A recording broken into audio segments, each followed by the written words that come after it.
హనుమాన్ జయంతి సందర్భంగా కర్మాన్ ఘాట్ హనుమాన్ ఆలయంలో ఎమ్మెల్సీ కవిత ప్రత్యేక పూజలు చేశారు. కవితకు ఆలయ అర్చకులు, నిర్వాహకులు ఘన స్వాగతం పలికారు. పూజానంతరం తీర్థ ప్రసాదాలు అందజేశారు ఆలయ అర్చకులు.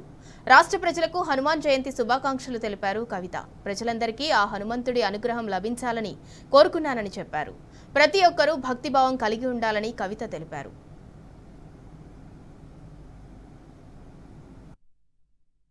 ఇవాళ హనుమాన్ జయంతి సందర్భంగా దేశవాసులందరికీ తెలంగాణ బిడ్డలందరికీ కూడా మనస్ఫూర్తిగా శుభాకాంక్షలు తెలియజేస్తా ఉన్నాను.